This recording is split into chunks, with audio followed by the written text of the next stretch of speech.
Hi, listeners. This is the Cool Cattlemen. This is Seth and Kimber King, your host. We're sitting down today with Wally Congdon. Wally, thanks so much for sitting down with us. You're gonna pass along some knowledge to us about pasture management, and we've been sitting down with Wally now for about 15 minutes, and he's been going into a lot of awesome detail that I think our listeners are really going to benefit from, as far as why Highland cattle are able to digest and eat the things that they do. But Wally, if you wouldn't mind, tell us, give us a little bit of information about yourself and kind of get us started on this pasture management episode. Okay, so this is the discussion the Kiwis had with me. This is called IPM, which is Integrated Pasture Management.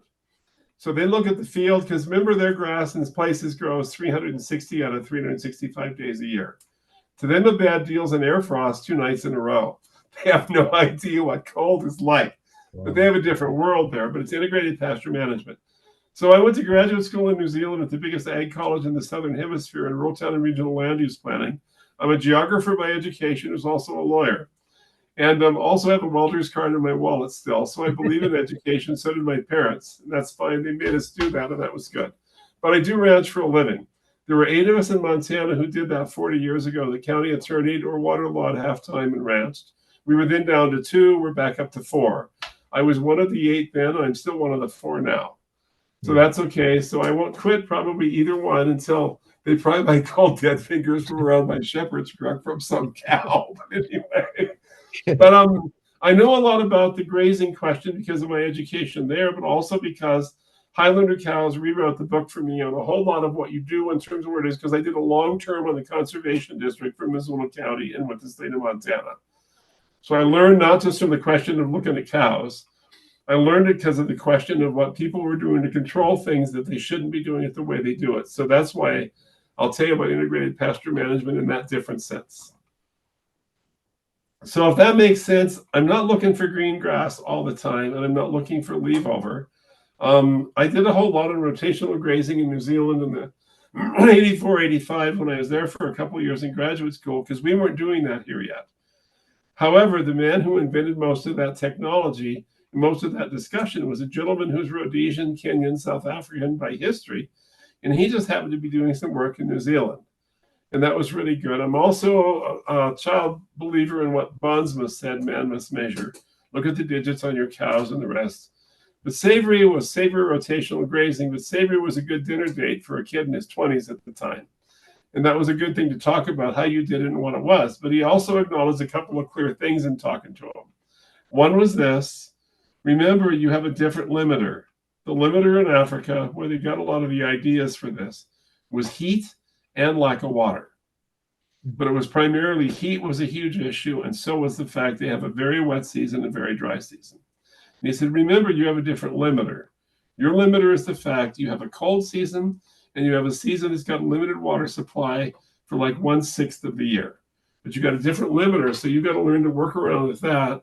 And don't change the climate, and don't necessarily change your cow.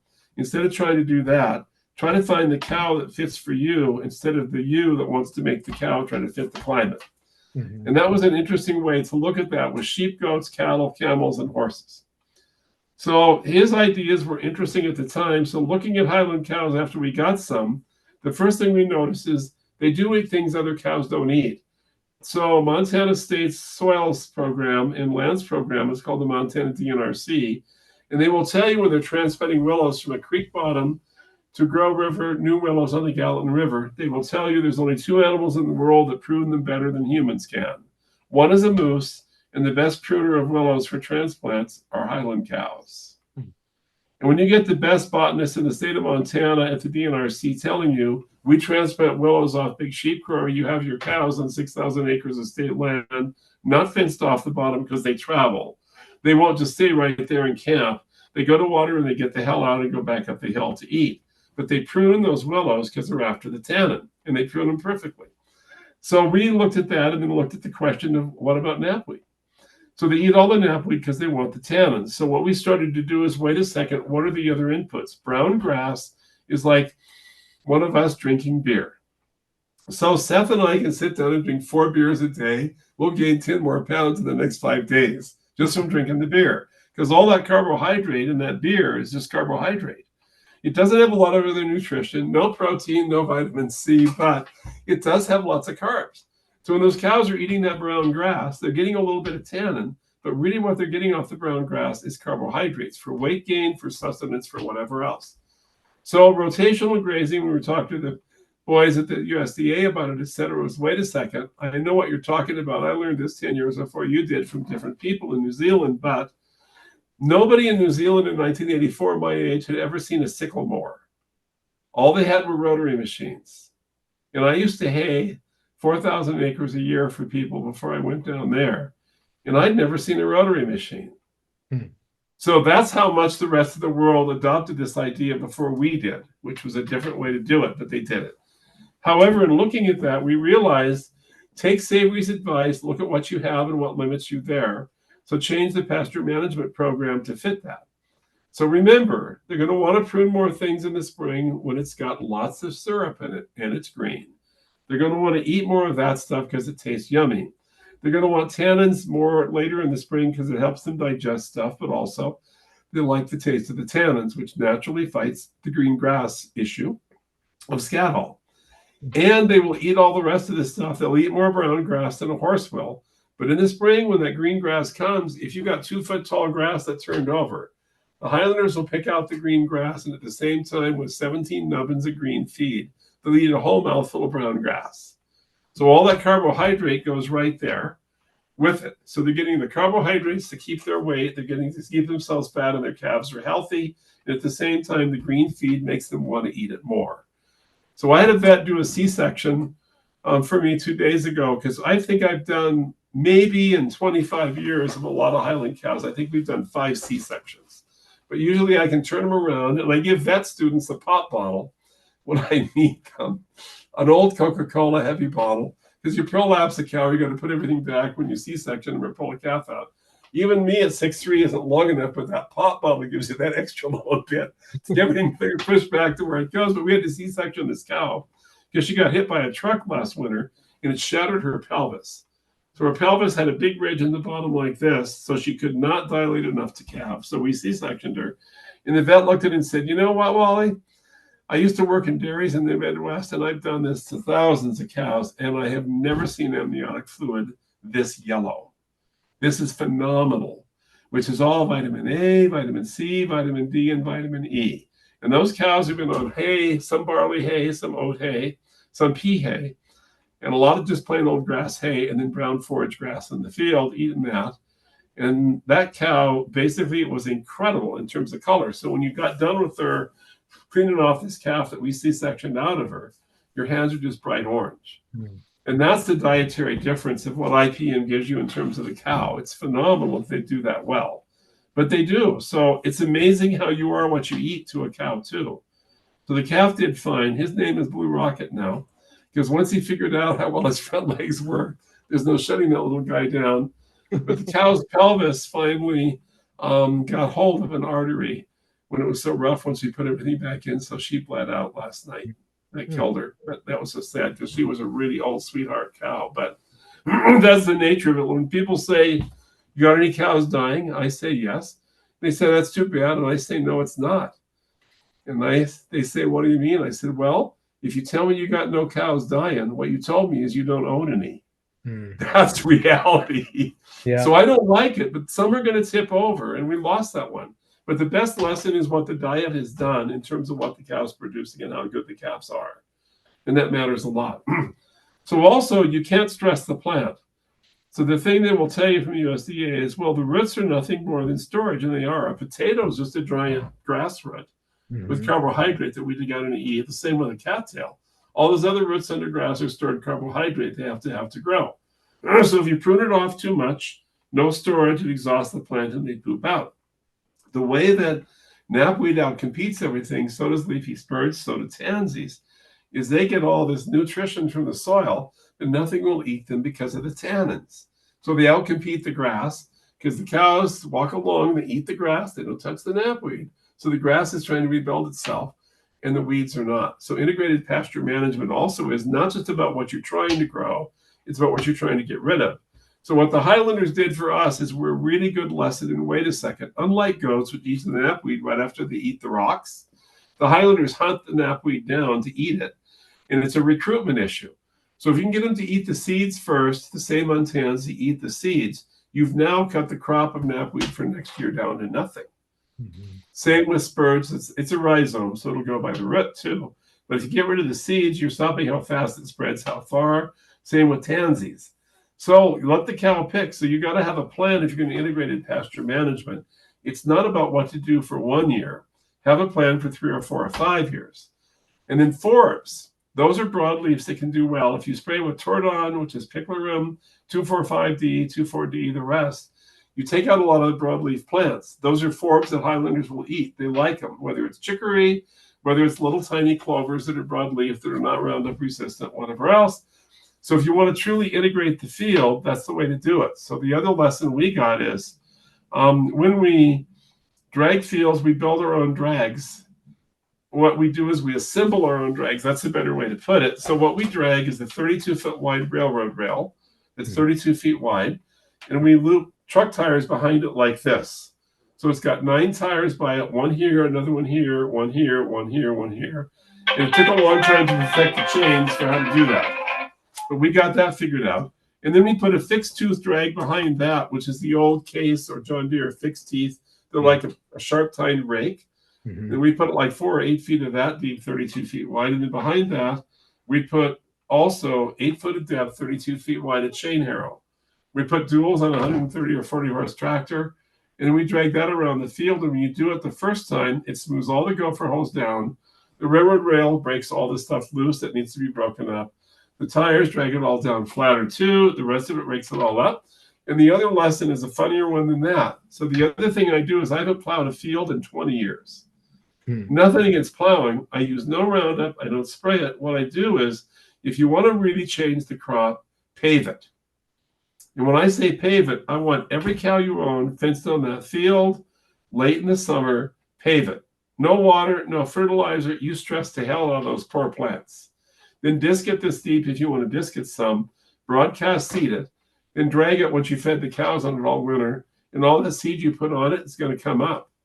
And what you did is you basically eliminated the grass plants and the crops there. But what you did is you grazed it down to the point the plant couldn't compete, can't do it. So get rid of the weeds first, and then we change the pattern for how we do it. So like when I drag this spring, I'll broadcast some stuff ahead of the drag that we drag that way, and that'll come up. Or the better way, this is even funnier. So what we'll do with a field we really want to reseed is for pasture management. Don't touch that field after June 30th. Hope you get some July rain, let it come up. Then you get some September, late September, early October rain, maybe an inch, inch and a half for 2 weeks, fine. Once it's rained for a week, week and a half, and the soil is soft, but the grass is stiff and the seed is there, turn the cows in then. Guess what the cows do? As they walk around the field, they're knocking the grass seed off everything, they're tipping it down. As they're pushing their feet on the soft ground, they're pushing the seed in the ground.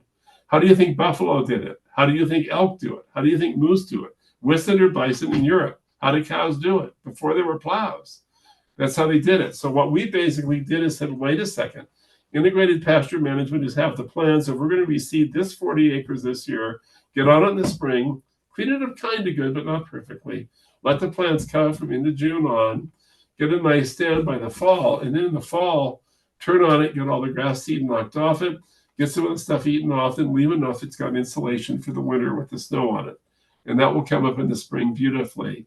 And you can't go on it the next spring until the grass gets up pretty well after June. But when it starts to dormant down and the ground's firmed up, grass will start to turn, but the roots are locked in. They've had enough time to grow. So you got some feed off the field too, and then drag it the next spring and break the manure up. But part of that is what to get for diet, but it's a weird planting. You're planting some forbs, you're planting some different things, but also they do not compete the grass. Clovers are great. What's the viney one that's so funny that they love? I get bales of hay from somebody. His cows won't eat it, but my cows fight for it. I'll think of it. It's real viney, and it's a rhizome, but it's not an alfalfa. It's boy, I've got a blank on what it is right now. I used to have a lot of it at the place at Superior, but they come naturally. But the Highlanders pick it by choice, but also it's a rhizome, so it plants it back in the ground. So you got to figure out a rotation system, what you're going to use, and it doesn't need to be so intense, because the other thing about Highlanders is that they will walk. A lot of cows will not move off the water. So we walk our cows. We have a Lamaze fitness program for cattle that are going to calve. So I make them walk a mile in water. Mm-hmm. Guess what? You make women do that when they're pregnant. Why don't you do it to your cows too? My wife never thought this was funny when I talk about that. But I'd say, look, damn it, dear, I went to breathing class with you. Why can't I do the same thing for my poor old cows? Please. And Ann put up with it. But the truth of the matter is it makes good sense if you do that. So part of the master pasture management program is too, where's the field where you're going to calve out? I do not calve cows in a corral. I don't give any scour shots. I never have. I might have 4 cases a year. I calve them out. But here's the other thing. What I learned from the Kiwis is when you start feeding cows in the call, I don't care when it is, you feed them after 3 in the afternoon. We used to ride horses and sort heavies. Feed them in the morning, everybody does, because they're going to be cold. Go out and sort your heavies. On horseback, push all the heavies that are going to calve today into the pen, drive them at night. Why do you have so damn many scours? Dirty udders, dirty teats, all locked up. Your cows aren't in good shape, and it's wet, and it's a mess. Calve them out. Anything that's going to calve will not eat at 3 o'clock. They're clearing out the birth canal. They're clearing out the belly. So they sort themselves. So the cows to watch are going to calve the next morning, but the ones who walked off sort themselves. And once their whole system's set up to do that, I get like 98% of my calves between about 5:30 or 6 in the morning and noon. And that's no big deal, but when you're calving 600 or 700 cows, that's a hell of a difference. Yeah. And the stuff that doesn't, I just let them sort themselves off and say, tonight who's going to calve is this cow went this direction. Find blue 52, find purple 18. That's who we got to pay attention to. Now, even if they're a little tiny heifer, work them in the corral and pin them up for the night so you don't have to cruise the whole field looking for them. But it works a whole lot better. But part of that was having a field pick out to calve on as part of the pasture management deal. Because that field is going to get pounded in the winter a lot. We're going to feed on it some, do whatever else. But at the same time, it's going to have to grow back at some point. So figure out what the program is and figure out what plants you want in that field to plant it down long term. So that's part of the deal was that. And if you give them a choice, the 160-acre piece that USDA has a third of the field swath grazed, a third of the field grazed, and a third of the field baled and hauled off. You take a picture of the quarter section of ground, 160 acres, you can't tell the difference. In the spring, you can't tell what we grazed, you can't tell what we swath grazed, and you can't tell what we hauled the hay off of. If you take the picture after we drag it. But if you don't take the picture after we drag it, what you're going to find is there's manure pretty evenly spaced over the part we baled and hauled. Where we swath grazed it, where the swaths of hay were, there's dead perfect lines along all the places there were swaths of hay laying on the ground. That's okay, and that works, except the problem is I got to spread that manure out, so I do it with the drag. And the other part of the field, which was left, there's a pretty good even distribution of manure on that too. But what's funny is there's more, but not that much more than the bare ground had. I don't know why they did that, but that way we kind of went to work on our own and said, look, how well is this really going to work? What's it going to do? Do we want to swath graze or not? And I think for other cows, swath grazing might be a lot more efficient to do it that way. But for our Highland cows, it doesn't seem to make that much difference because the things that other cows don't eat, Highlanders do. The forbs, the browse, cattails, willows, rose bushes, all that stuff. So they go after things that the other cows aren't really looking for. So I think that's what changes the rotational grazing question. It's what changed whether swath grazing and the rest works. But I think the first thing I'd say about integrated pasture management, make a plan and ask yourself really, what do I think these cows will do or what can they do? And those of you who've done it, Getty Pollard's done a bunch of it in Oregon. He talked to me about it in detail, and we've been doing this now for almost 20 years. He bought 270 Highland cows from me 20 years ago in one batch. Wow. And he sends all the beef to 2 of the big grocery stores on the West Coast. That's what he does. They're all Highland and they're all off grass. That's what he does. But that's how we went through this. And he said, does this work? So that's what we do. So we know a lot of the stupid questions that to ask is we ask them ourselves. I'm not saying we have all the answers. When I talk to some guys, they have different ideas, but we've kind of done enough of it now after this many years that in this sort of climate, it's different. If you go south, it's different, I'm sure. Tennessee, Kentucky, that country is going to be different. I don't think the East Coast is that different, except you have a much longer wet period than we do. So we have like a winter of hard water. Grass is coming now. It's pretty sporadic, but there's some of it. We won't get really a good stand of grass, but we won't cut good hay until July 4th or so. We can cut it earlier than that, but if you cut it earlier than that, it's probably going to get rained on. So cut it July 4th or so. You get a second cutting in end of August if you're lucky, early September. On an extraordinary year, you could raise 3 cuttings, but probably not. But if I'm just raising hay on the field, why? So when I want nitrogen, I don't go buy fertilizer. What I do is I call my neighbor 20 miles away and said, look, I'll take 2 loads of alfalfa, please. Will you send them to me? And he unloads them. And I smile politely and say, how much you spend on fertilizer last year for your alfalfa field? $37,000. Thanks. Here's your check for $9,000. I just fertilized to 160, and I just bought your fertilizer. Because that's what's in his alfalfa. Mm-hmm. He fertilized it to make it grow. He sold it all. He keeps dumping it into it every year. But when I want some extra nitrogen, I don't need to buy the fertilizer. Mm-hmm. Buy a couple of loads, let the cows do it, process it that way, make sure there's no weeds in it, and get it processed. But it works. And it's kind of an old-fashioned, weird way to do it. But I personally think Granville Stewart was right. There's no such thing as money saved. There's only money that was not spent. And that's the Scotsman's outlook on the world. But I think he was right. So instead of spending on something I don't really want to spend it on, which is fertilizer, why not instead figure out a different way to get the nitrogen, a different way to figure it out, a different way to do it? And it works just as well. Plus, that also means I spent the money on that alfalfa, but that was another 100 acres of ground I didn't have to hay. Sure. So I let it grow up this year. I got the pounds of alfalfa I need to supplement the rest of the field. I let this grow up this year. My cows will eat less hay this winter because they got that much more ground they can eat grass out of. Wally, that's what money spent.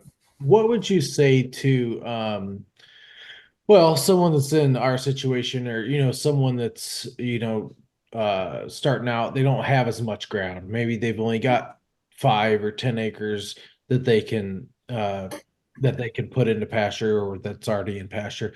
What would you say to them? Obviously, they're feeding hay, but how would you manage a smaller amount of? And like Kira and I, we're in the Midwest, so obviously our grass is quite a bit different. But what would you say to somebody that has a smaller amount of pasture? How would you?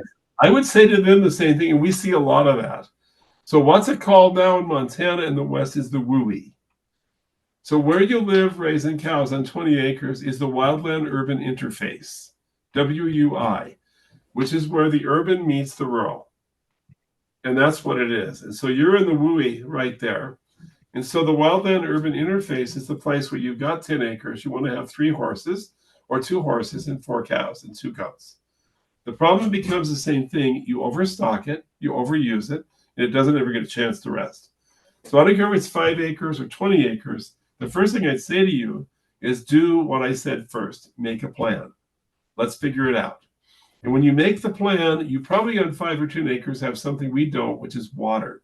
You can probably sprinkle it, probably irrigate. I irrigate ground, a lot of it, but you don't need to irrigate so much.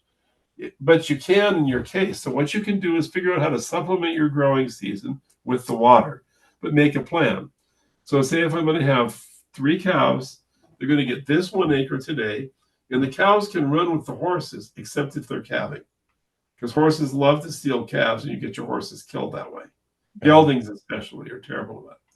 But if they're not calving, they can stay together once they respect each other, and then move them in 10 days or a week to the next pasture. Let this start to regrow itself and get it back.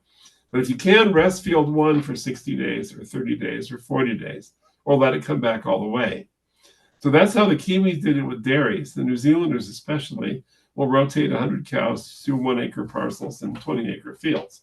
It's tremendously labor intensively, and it works pretty well, but it's really got a lot of labor. But you can do it the same thing on a small acreage if you don't overstock it. And you defeat your purpose when you have to hay them all the time in a fixed place.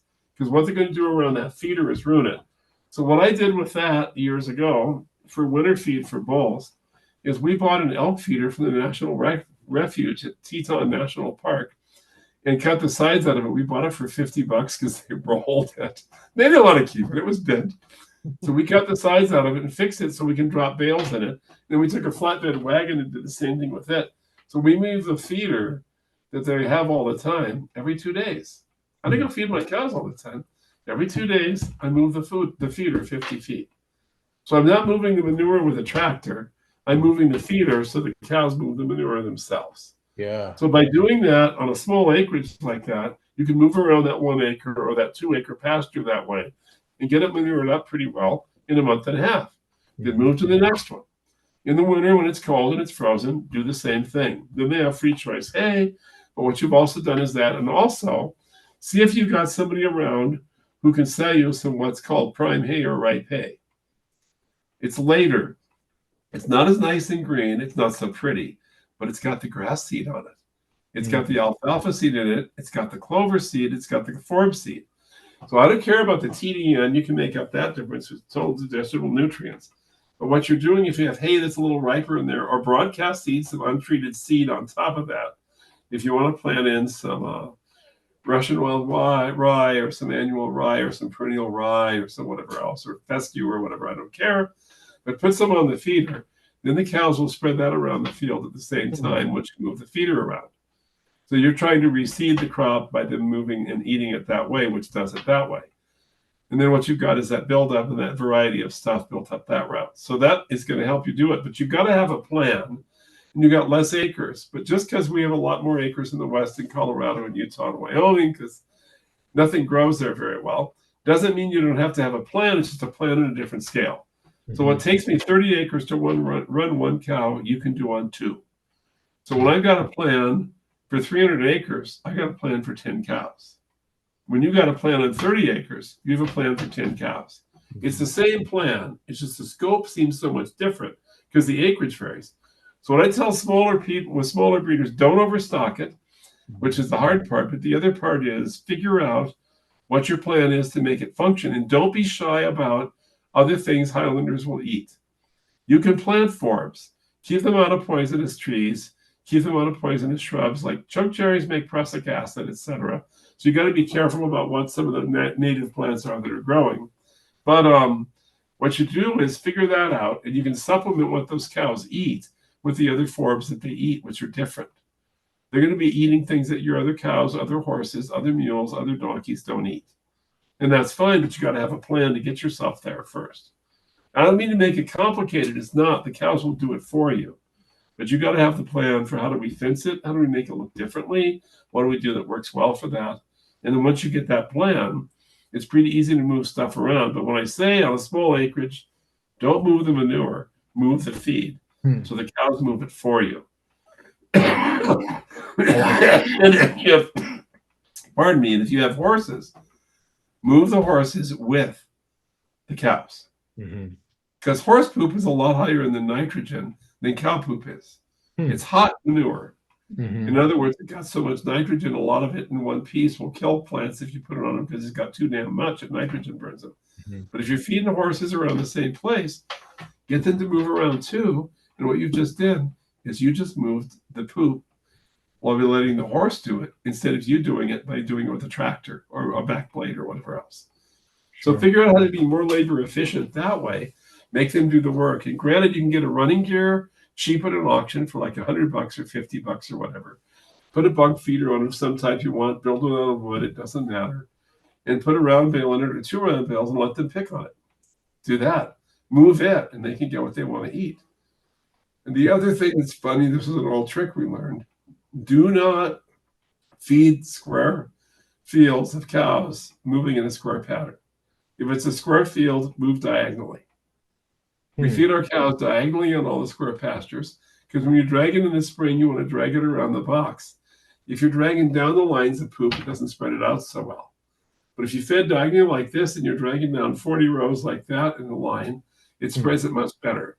So when we say to you, move the feeder, don't move it down the fence. Move it diagonally across the field time and again. Because then what you've done is you've done a simple thing. That's why the 4th grade was the hardest 5 years of my life. It took a long time to learn this stuff. That seems ridiculous to say it, but I bet you I did this like 10 years or more before I really went to work on the question. Wait a second, this is not as good as I could do. Why can't we do better this way? So I tell my help when I have helpers feeding, feed diagonally, idiot. That's what we have to do, because by doing that, we're accomplishing what we're trying to do, especially that alfalfa that's my neighbor's nitrogen fertilizer that I bought from him for my field. But then you're spreading it out the way it needs to be spread. So I'd say for small people is make a plan. And sorry, that's a different message, but it's doable. And if you are having problems with it, call one of us who's done it. Right. We don't have all the answers. I'm sure there's a lot to learn. This is not real popular with a lot of botanists because I'm not a botanist guy. And that's different to not be one. But at the same time, when you're a geographer, you know how to look at the land around you, look at aerial photographs, look at fields, make notes, figure it out. And geographers do that. So when you kind of pay attention, you can suddenly get these different things that people don't sort of sometimes think about very much. But if you move that stuff that way, get the crops you want to grow, and it doesn't have to be sprayed with Roundup or sprayed with 2,4-D or whatever else. If you do it well, you can get rid of the weeds. And I don't mind dandelions at all because my cows love them. They'll eat them all. They'll love those sweet blossoms. Let them take them. And they're not going to outcompete the grass. They've been here so damn many centuries now. It doesn't make a lot of difference. But they eat them. And if they're going to eat them, fine. I don't care because it's good feed. It does well. So why spray it out? Why kill the other forbs? The little tiny ones you don't see. Some of the clovers, some of the other little tiny things that raise little pretty flowers, whether it's shooting stars or whatever, all those forbs, so to speak. But those forbs are good feed, and most of those are not poisonous at all. And so they do well in them. Plus, they also don't have to outcompete tall grass, and they don't have to beat the grass up to stay under them and compete. So those plants are not an invasive, nasty thing to be growing. Different way to look at it, but figure out what you can do for that. And remember, if there's something horses should not eat, the cows can. So when you're looking at what the pasture looks like, if there's something in there that the horses shouldn't get, be aware of what that is, because they're a little different. I run them together all the time. Except when we're calving, I pull the geldings and the draft horses out of all the cows. Because geldings are notorious, and so mules are even worse. Pat Irwin, my friend who raised Highlanders up at Twin Bridges for a long time, he lost a mule and a horse because this mule gelding took every calf he could take, and it took one poke in the artery and the mule's leg by a Highland horn, and that mule bled out in about 20 seconds. Because they will take him away from the cows. So I've had 6 draft horses standing in a circle around a calf, and a cow going in a circle doesn't know what to do. So pull the horses off of them if they're going to calve. But other than that, it's a good education for your cows to be around them. Mine are used to dogs, pigs, sheep, horses, cats, other cows, motorcycles. They don't care. They learn once you give them a chance to learn it, and that's good that they know. And that also means you have better horses, because suddenly your horses know this is not something that's alien. This is not going to eat me. Look at what this is. And there it is. And what also integrated pasture management taught us a lot about was the issue of personal space. I teach students this when I get a class of them, and I say, look, now here you sit. I want you to understand what personal space is about. Start moving over to the person next to you like this. And at some point, that person starts to move away because you're in their personal space. Now, I want you to take your arm like this, and let's do it again. At what point is your arm in your neighbor's personal space when they're uncomfortable? You know, it's in the arms like a foot away from you. Fine, now imagine this. You got a rack of horns 6 feet wide like that. Redefine your personal space versus a bald cow. No horns, no difference, personal space. So my wife learned this. We'd run 300 Highlanders a day down the alley with her sorting cows. And as you want them to go on your right, raise your left hand. Every cow will pass on that side. Every Highlander goes that way. Want them to stop? Both arms. Want them to go left? Raise your right arm. It's phenomenal. And she was a school counselor, so she went to school on that stuff. But she figured it out dead on. So when you're around your cows more, because you're doing small pastures, it's more integrated pasture management to get them to move. Respect their horns, but teach them to respect you. So I talk to them all the time when I drive horses or oxen with people. People always laugh and say, why does he talk to them all the time? Well, what the Teamsters did years ago is they talked. And if you talk, they know it's you. Your tone tells them a lot. So if you're around those cows, they get it. And I've only had one cow ever really try to get me, and she damn near did it, but she didn't. But the only problem we've had really with cows is we're trying to get out of the way of each other. This bull is not going to take me. He's going to run over me getting away from this bull because that bull's going to beat him up. Because that bull's invading his personal space. So when you're moving around a feeder with those cows, just be careful, talk to them. They can get close, and they do. But just be aware that more pasture management for better feed, better feeding, better cows, better fields means you're going to be around them more. And when you are, just pay attention to the rules of personal space. And just because you got some polled cows doesn't mean they're not going to win. Because what my Red Angus cows learned really quickly. Yeah. Because I don't have a horn to poke them with. But boy, if I smash them in the ribs and knock the wind out of them, it's hard to get over. So here's a Pearl Island cow. Just ram. But it works. But at the same time, they redefine personal space knowing you can't play with their head. But they don't have horns on their rib cage. So knock the wind out of them. So just that changes how you do business in the sense of when I'm telling you, have a plan. It's a small field. It's a move around. But they're not going to try to take you. But they're going to try to get out of the way of each other. And that's going to get you hurt. So pay attention to them. I experienced that tonight, actually. Same thing exactly. Well, basically, yeah, we've got a cross steer that has horns, but they're very small. And then we have our bull, and our steer really likes treats. And so he follows me around. And of course, the bull was right behind him, and exact scenario. But no, I feel like I have a lot of things to think on now, and I hope our listeners do too. But we actually also have a hay wagon is what we call it, and I'm gonna try a hay trailer. I'm gonna try doing that, Wally. Like you said, it's just an old chassis. It's off an old water wagon, and I built a wood rack on it to hold a round bale, and that's something that I think we're definitely gonna try to do moving forward. So hopefully that helps a lot of other people out too. I try to ask everybody this. If you don't mind just taking a couple more minutes, what is a piece of advice that you would give to either someone thinking about getting into Highland cattle or someone that just has had cattle for a year, 2 or 3? What's something that stands out to you that you would say, this is the piece of advice that I would like to pass along to you? And I know I'm putting you on the spot, but you are the great Wally Congdon, so I feel like you could probably come up with a pretty good answer. I'd give you a couple of thoughts that are interesting. The average cow has an IQ of 23 or 24. A Highlander has an IQ of about 28. Now, that's no big deal when you think of an IQ of 28. But remember, 28 is 4 points higher than most cows. So they're Albert Einstein in the cow world. And they are really bright, which is amazing. But the other part is, do not ever screw them over because they will never forget. Highlanders have a memory like an elephant. It is phenomenal. So people are blown away. I can march 7-foot steers down a cow alley and through a loading chute or through a regular head catch. But you just got to be patient. So that was the thing an old guy I worked 4 years ago said, remember, son, the fastest way to move cows is slow. And that was damn good advice to a 16-year-old. And I listened to that well. And I tell people that a whole lot. So don't be impatient. If you give them enough time, they'll figure it out. The other thing is that I go almost everywhere with either a shepherd's crook that's a 6'1", and I carry that 6'1" because they understand that shepherd's crook. They know that suddenly I have a horn longer than their horn. So I improved my personal space by making myself have a horn I can switch sides with or crossways with, which gives me more. And they hate it if you tap their horn. They hate it even more if you tap under their chin or tap where their horn can't.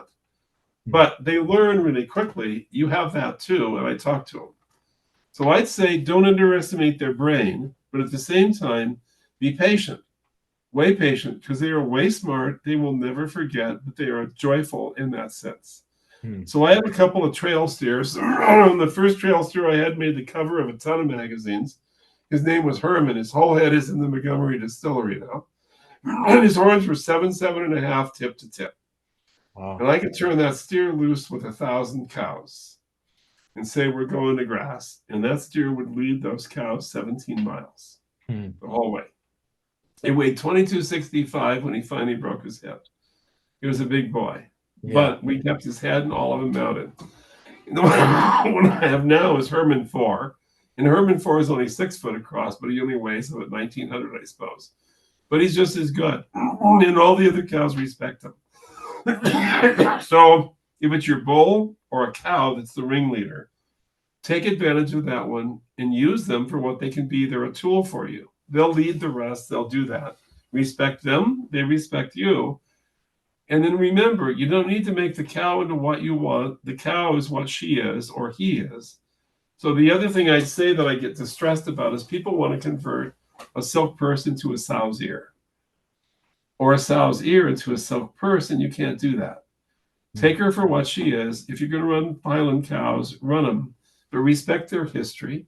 They came from the world of little grass and lots of browse, not a lot of grits to eat, lots of stuff. They're efficient. They have tremendous longevity and an incredible memory. So take advantage of what they can do. That'd be the best advice I could give you is use the cow or make your world try to fit what the cow can do instead of trying to make the cow fit what your world thinks you should be doing. And if I ever finish the first book, you'll get a chuckle out of it. The name of it's called Beef Outside the Box. And that doesn't surprise you probably at all. And I will get it done one of these years, probably if I have the time to quit doing other stuff. But it's a delightful way to look at it. Why do we take a beef cow that did so well browsing and whatever for centuries and figure we've got to finish it in 16 months on 25 pounds of corn a day? Mm-hmm.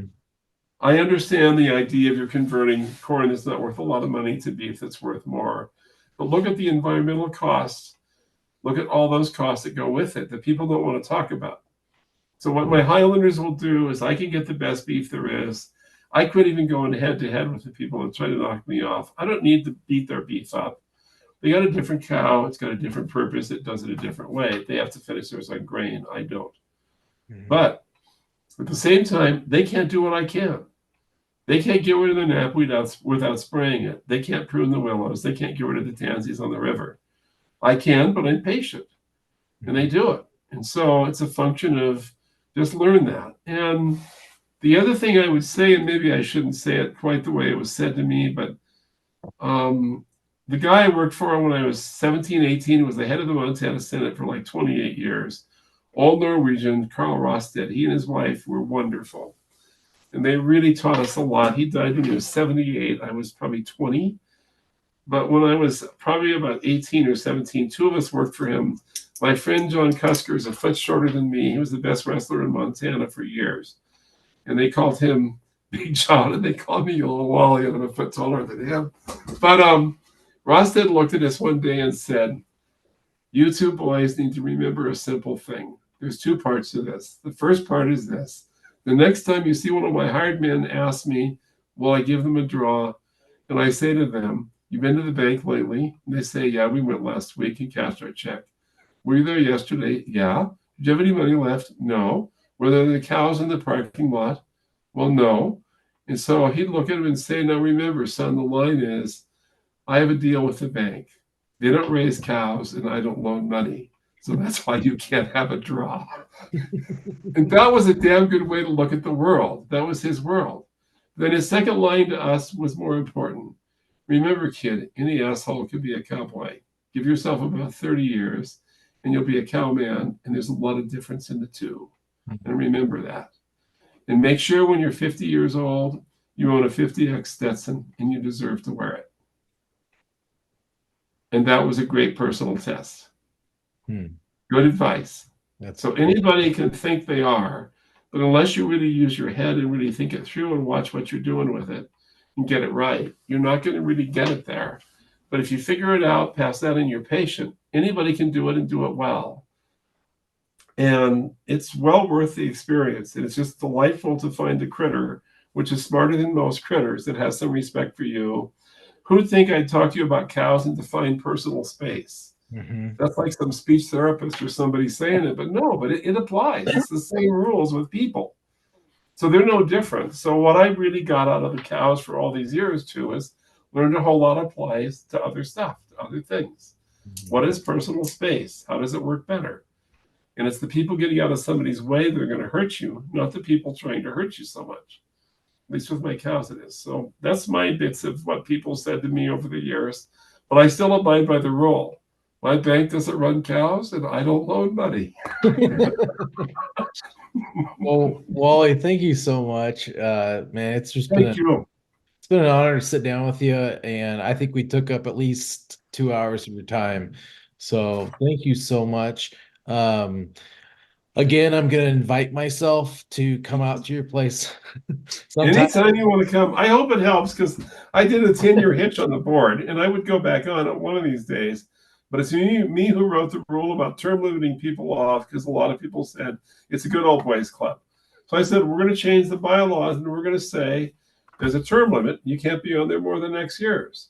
And the first person term limited off was me. And I'm proud of it because don't ask somebody else to do something you wouldn't do yourself. So I didn't. But I'm still on the board for the Heaven Cattle Foundation, which is great fun.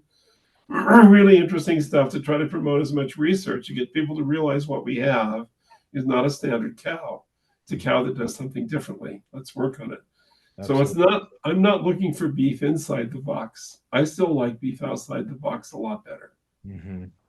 But thank you for the time, and I hope this helps some. Yeah, get that book written because I think there's a lot of people that would like to read it. So, but yeah, let's talk again. You bet. Thank you, both of you. Yep. Absolutely. Thank you, Wally. And I want to talk more international harvester with you one of these days and see those. When are you going to come west? If you guys decide to come even this summer, just let me know. It would be wonderful. It really would. But definitely let's talk soon. And listeners, thanks again.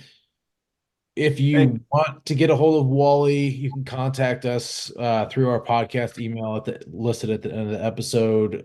Subscribe to the podcast Spotify channel and YouTube channel so that when Wally's episodes come pop up for the month, you can make sure you hear them. So anyways, Wally, thanks again. It was an honor, and have a wonderful It's an honor, you guys. Thank you. Thank you, Wally.